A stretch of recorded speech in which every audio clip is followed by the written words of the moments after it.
eni ekoso ye ka ho asem bebre eye efa the Ashanti Regional Minister Dr. Frank Amoakohene and that of Soloku Festival ekoso. Na Dr. Frank Amoakohene eye Ashanti Regional Minister Eshasiye ede eye Ashanti Fest se obe Kenyan Asanteman ye culture ama ashren achire wiase nyina na ede animonyam abra Asanteman no oshasiye from last year mudeba unya tax bebre. In fact, from the opposition party and some members Miami nia Poyando Moni other people are almost sorry ye na say they were attacking him any idea.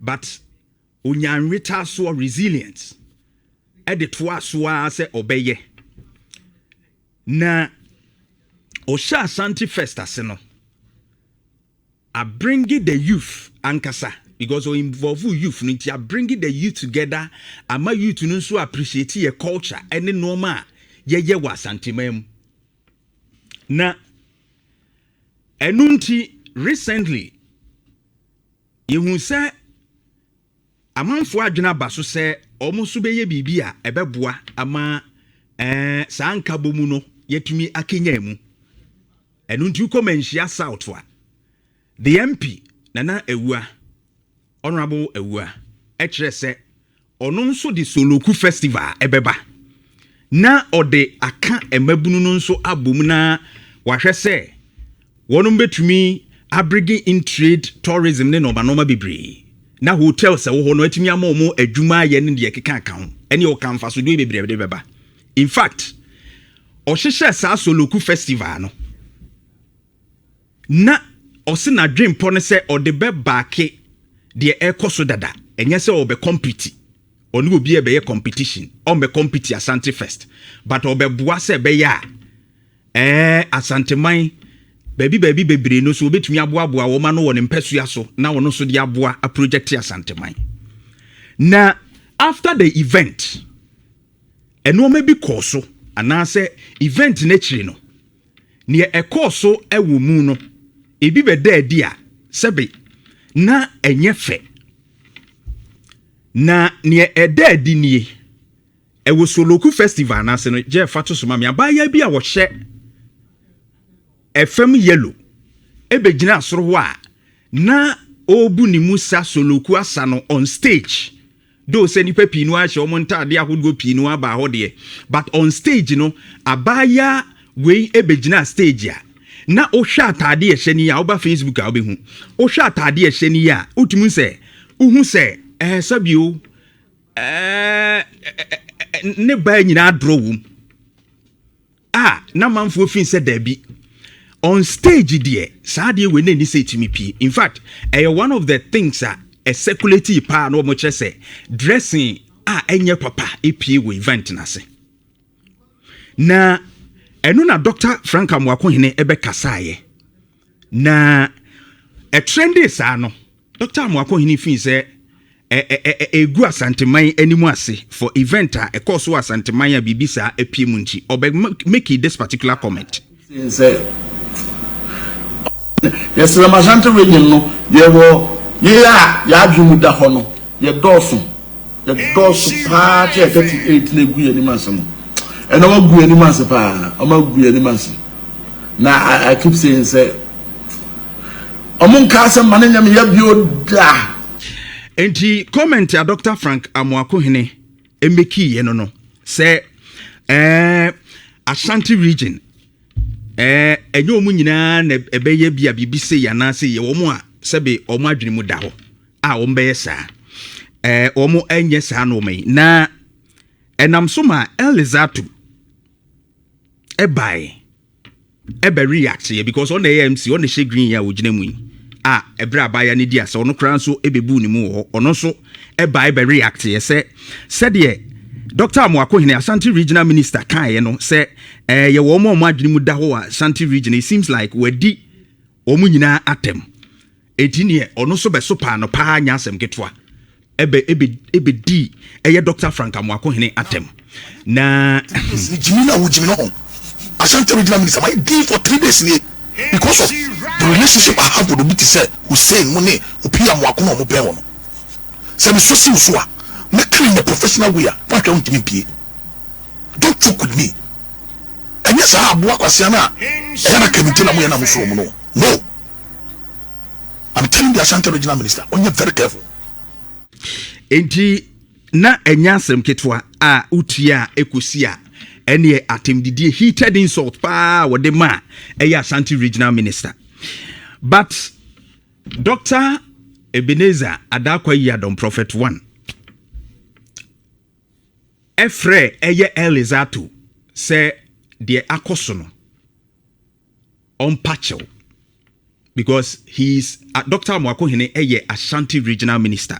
Now Prophet 1 Emma Elizato patcho on live TV or patcho say or you sorry dear waka nyina no etia Ashanti Regional Minister or you sorry and this was the apology. Me so jina fidikasi ya iso na Elizato me so pa ni chao mimi nti onyame nko eka me ho anti me so fache ye empanifo nti fache ye wura president John Dramani mama nti fache me so president nti fache president nti fache president any NDC empanifo nti me so fache na say president nti any ye jina onyame ni pa mi nti pachew saw panachew kasa bi fi wano ba bia enye bia no onfanche na bi nsu ensi bia how is that papa mitio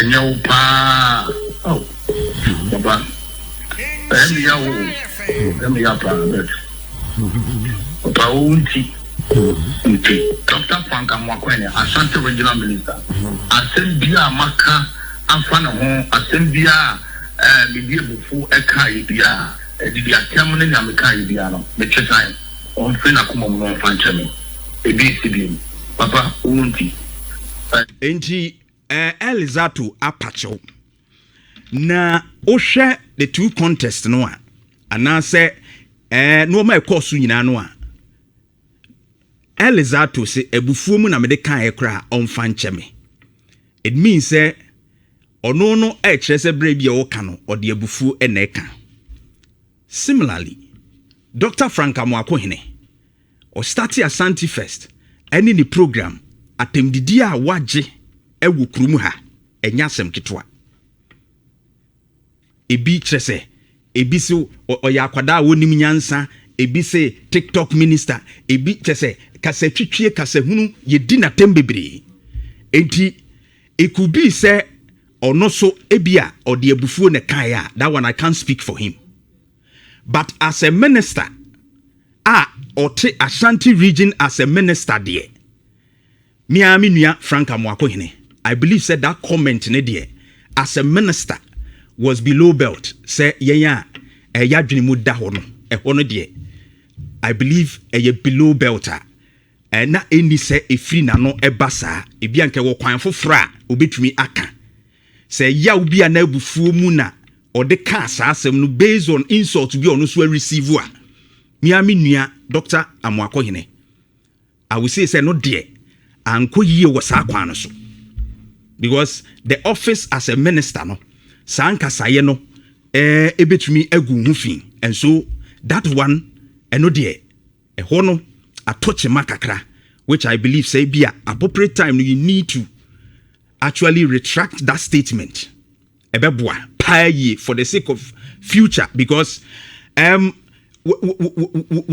monyamo eda wanimu no eso chen de enkrofo bi tietia wo so e wa Asante mantemu ano etie masa ade no mehye wo so ma future no a e wo ho no which wo hoi obi ahu okase uye potential president anya hwe kura no obi akase wo future ne de see vice president ewo mu ana president ewo mu e kire se ne ewo wanim no dɔɔso entiema emefa wanse na ho abufuo emiri wukuro ensi wanim kwan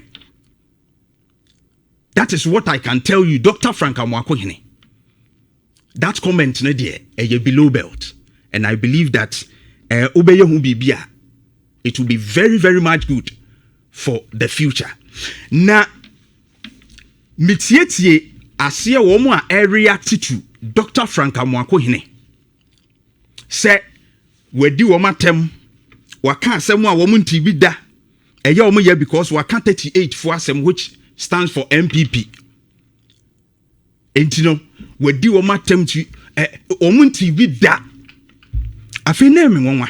Na me say, hey, Moma ye meka sanjre Dr. Amoakohene o te se de meka ho asem anano abronye edidi matemi. Moma yen ye meka sanjre Dr. Frank Amoakohene.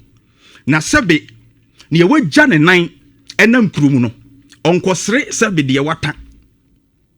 De wono wagya ne nan agu ne ho no wudidi afacha me. Onkosre de wayi mframabone. Because say ye kan wo mu e patem didi wo kurum ha pa. Womu dia tampa a MPP. Omu abo PhD. Doctor of Philosophy in Insult. A MPP. Ewo kurumu hasi. Enti we na musi munti bida. We the Dr. Frank Amoakohene kai MPP si wo munti sa asem we bida. But won to meet na television so. Efre a potential vice president then and they were vice president no na Jane Opoku Agyeman said the nim city the dinatem e kan kasa twetwe de tia then presidential vice presidential candidate yentie wuntumi fama bebre gina ho se na wo de fa pictures bebre wo fa pictures bebre now set my menu akasa in feature from top would have heard it to me. That's how I've seen in Nase. I didn't enter the ocean and by you know. What must a man and Casano? Or you will be disappointed about herself, the family, and Ghanaians. Odinatem de fra mu wura busuamu nyina. E kan kasetwetwe na Jane Opoku Agyeman. In fact, the video no ye long. Na wo hwede okeka e fa na Jane Opoku Agyeman ho a. Se na nim kra due didi maami yatem. Enano metena ha kan se MPP lidi koko price ya yate so no ho fight no ko munyama koko akuafo no lidi that fight ne nkempo omo obibi kan as politicians no one ma back that particular cry of cocoa farmers na omo abedi animu no as omo hijack the cry of cocoa farmers ene mudi animu ye no akosi sen efutu ede man ya mo antie no akwakokusi sen ede na asie but sa asemu a meka ye no a na me tumufo wo ho no ye kofa abronye eti ohia TV TV a wate kura ye se ohia TV ono no se me nam kumase sire sika unimida okasa krose sa akwa na ye frɛ na akokoa no kyese onimida enso otimi kan se me boxer sauce ede me hu twa me didi matem ewo kurumu a regional chairman of MPP didi matem ni meda onim profession kura me sa wom emi se ye ne se radio nko a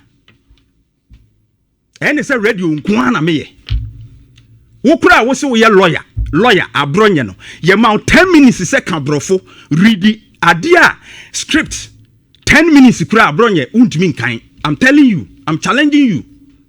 Obrofo abek kan bom wo so no gisi edwane ukoka 2012 kura se 2012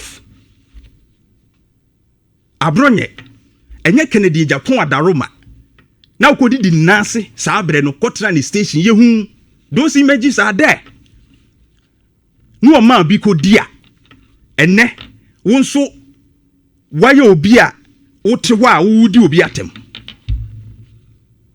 enti asresre a wo sresre sa na ye wo se mesresre dia mensresre ene madi ba wudi di atem di matem e wo kromu a tie no yes sami illiterate wonyo obi a wo kroma enti no wa trase hu se wo pesa ka MPP asem trending Now can nipa or no kachire MPP say we should shut up on the cocoa issues. Na MPP mia wo mano. Nipa phone to say tama ato forcing e kasa obepeja cocoa. Afri 3,000 akwa 7,000 no. O kachire say on shut up.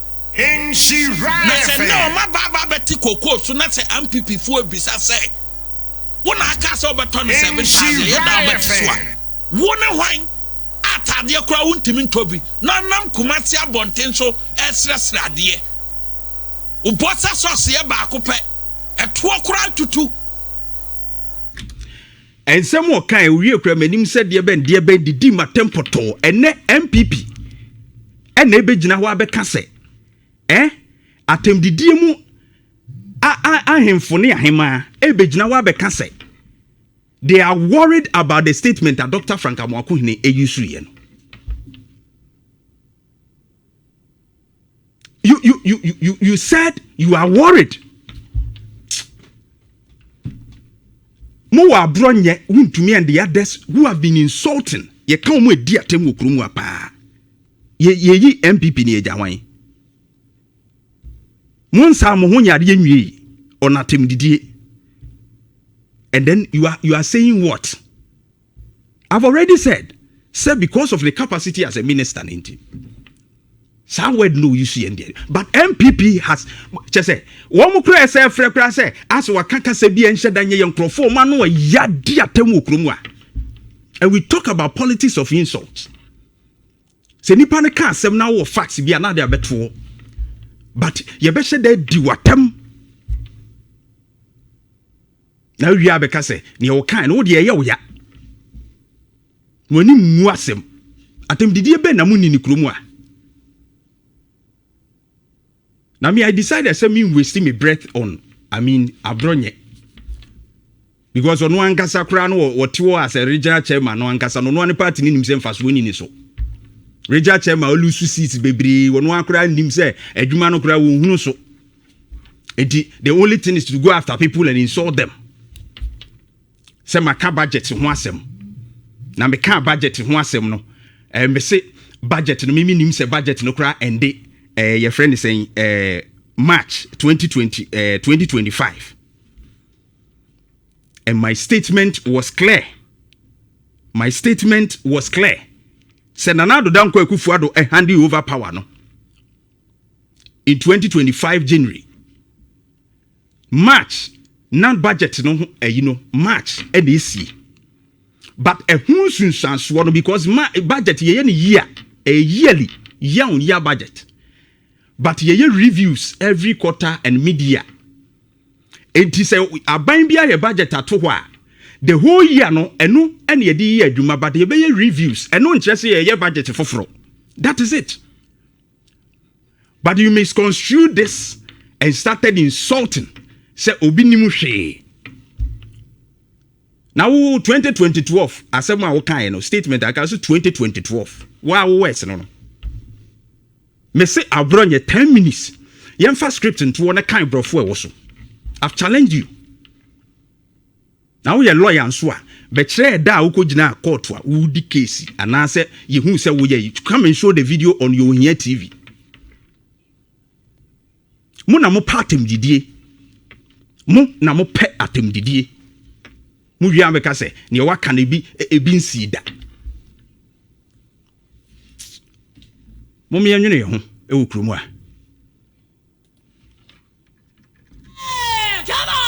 Nhyira 104.5 Amoakohene. Oh yeah! Come on! Nhyira 104.5 Amoakohene.